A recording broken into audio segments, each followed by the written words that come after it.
Hey friends, good morning and welcome back to Crackin with ARB. Today is Father's Day and I wanted to do something special for my dad. I would want to cook something for him and I wondered, what does he like the most?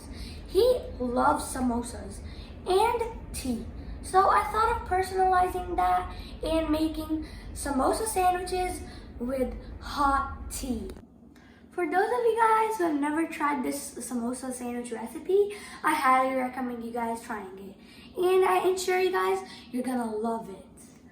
The best thing about this dish is I have it right here in my fridge. I have the frozen samosas, the bread, the milk, and all the ingredients I need. So let's check it out. I have my frozen samosas here.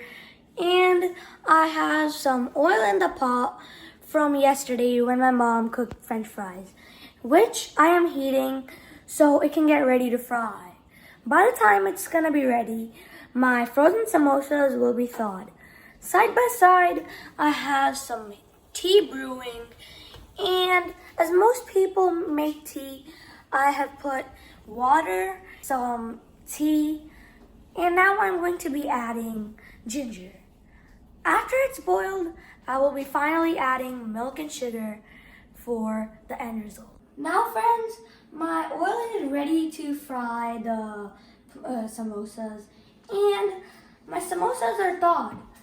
But if your samosas are not thawed, you could always microwave them for about 30 seconds so they're gonna be perfectly thawed.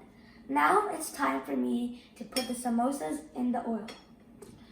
Always be careful when you do that because you could get some serious burns if you're not careful.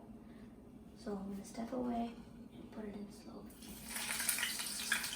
You can hear that bubbling. Guys, I feel like my samosas are ready to get out and they are a light goldenish brown color. So they seem perfect. I'm going to just carefully take them out on my plate right here. Wow, look at the color. I have my two breads here and I'm going to crush the samosa on top of the bread so it spreads evenly. Just like that. That is so simple. Now I'm going to put mayonnaise on my other bread and spread it out evenly for a creamier taste in my sandwich. I'm done spreading it. Now I will put some sriracha sauce.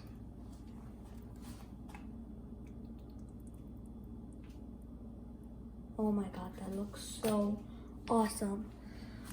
Our sandwich is almost ready. Based on your flavor, you could add anything in this to customize it for yourself. You could add finely chopped onions, some finely chopped tomatoes, or even some seasoning. But for the matter of time, I'm gonna quickly put this in the griller and wait for about a minute or two to get ready. Guys, I have this plated and ready for my dad and I hope he likes it because by the look of it, I think it's truly amazing. If you guys try this, I assure you you're gonna like it. I hope you learned something from this video and see you guys next time.